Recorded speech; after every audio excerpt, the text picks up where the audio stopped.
প্ৰাতঃ প্ৰণাম জনাইছোঁ। মহাপুৰুষ শংকৰদেৱ গুৰুজনাই এখন শাস্ত্ৰ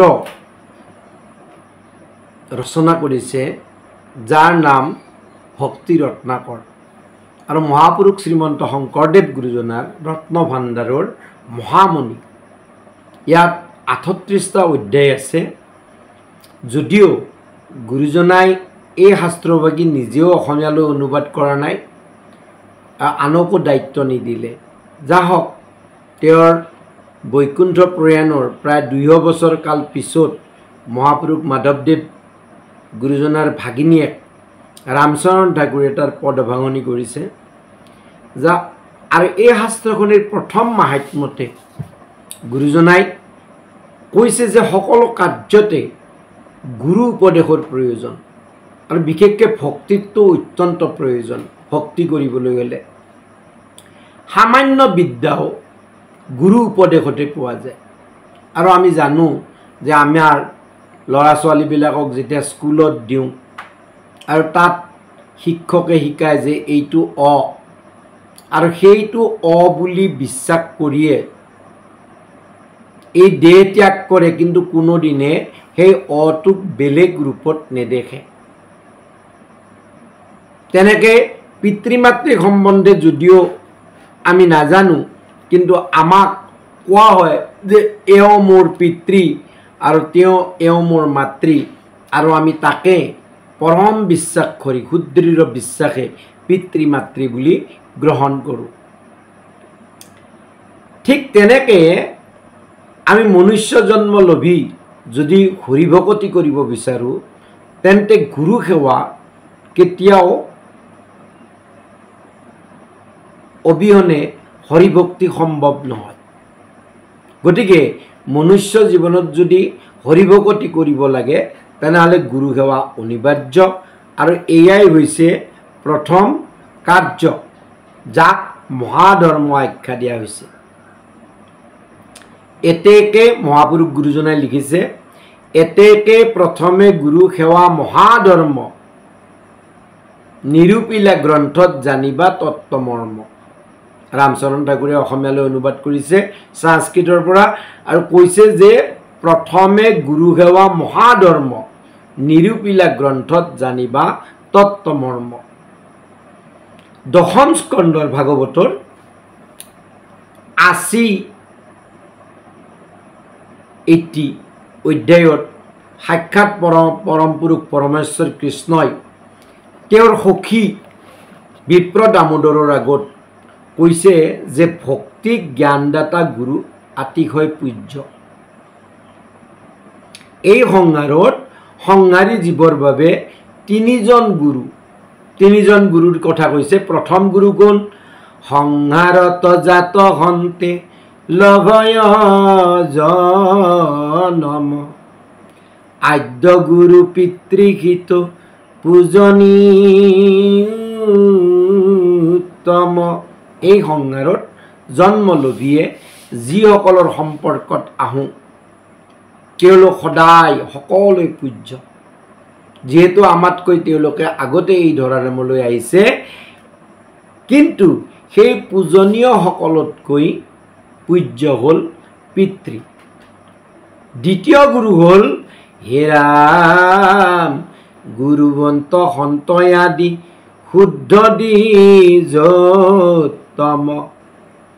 সৎকৰ্মশালী মহা বেদজ্ঞ পৰম, যজ্ঞ সূত্ৰ লৈয়াতান্তে বেদয় ভাষয়, ইহাক দ্বিতীয় গুৰু ভুলয় নিশ্চয়।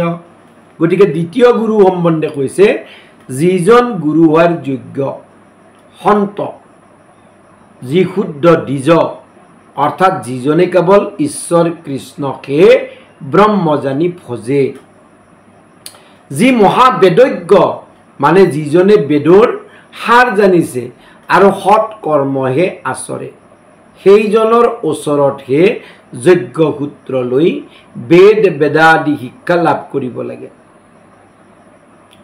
কৈছে হে সখী, সেইজন গুৰু মোৰ সমান সেইজন গুৰু মোৰ সমান জন্মদাতা পিতৃতকৈও তেওঁ শ্ৰেষ্ঠ। আৰু তৃতীয়জন গুৰু সম্বন্ধে কৈছে সবয়াশ্ৰমিতে কহে ঈশ্বৰ জ্ঞানক দেয় উপদেশ যিটো ভকতি পন্থক।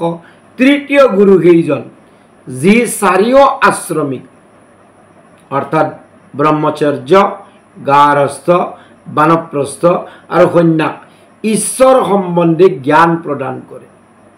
লগতে তেওঁ কেৱল মাত্ৰ ভকতি পথ অনুসৰণ কৰিবলৈহে উপদেশ দিয়ে। সেইজন সাক্ষাৎ ময়ে, সেইজন সাক্ষাৎ ময়ে। আৰু এই জগতত তেওঁৰ পৰ পূজ্য আন কোনো নাই। যিটোজনে কেৱল ভকতি জ্ঞানে দান কৰে এই জগতত তেওঁৰ সমান আন কোনো উপকাৰী নাই। যাক অনুসৰণ কৰি লোকে এই সংসাৰ ব্যাধিৰ পৰা পৰিত্ৰাণ পাব পাৰে, ভৱ ৰোগৰ পৰা পৰিত্ৰাণ পাব পাৰে, সংসাৰ সমুদ্ৰ পৰা তৰি যাব পাৰে আৰু জন্ম মৃত্যু নামৰ যি এই ৰোগ, এই ৰোগৰ পৰা পৰিত্ৰাণ পাব পাৰে। গতিকে সেইজন একমাত্ৰ বুদ্ধিমন্ত আৰু নৰোত্তম যিয়ে ভকতিৰ পথ গ্ৰহণ কৰে। আৰু সেইকাৰণে হে ভক্তি জ্ঞান দাতা গুৰু বিনেহে নাই কহিলো প্ৰতি প্ৰতি তোমাত বুজাই। গতিকে সেই সখী, সেই ভক্তি জ্ঞানদাতা গুৰুজন অৰ্থাৎ যিয়ে পৰম যত্ন সহকাৰে মোকেই মাত্ৰ আৰাধনা কৰে তাৰ সমান ধৰ্ম আন নাই। গুৰু সেৱাহে সমস্ত ধৰ্মৰ ভিতৰত প্ৰধান। চাৰি আশ্ৰম ব্ৰহ্মচৰ্য, গৃহাশ্ৰম, বানপ্ৰস্থ, সন্ন্যাস ধৰ্ম শুদ্ধভাৱে পালন কৰিলেও মই তাত তুষ্ট নহওঁ। ক'ত? মই কেৱল তুষ্ট হওঁ গুৰু ভজনত। যদিও মই সমস্তৰে অন্তৰ্যামী আত্মা, তথাপি মই কেৱল গুৰু সেৱাতহে পৰম তুষ্ট হওঁ। গতিকে গুৰুৰেহে সেৱা ধৰ্ম, সেৱা মহাধৰ্ম আকে কৈলো। গুৰু সেৱাহে মহাধৰ্ম। গতিকে আমি এতিয়া আমাক প্ৰতি পদে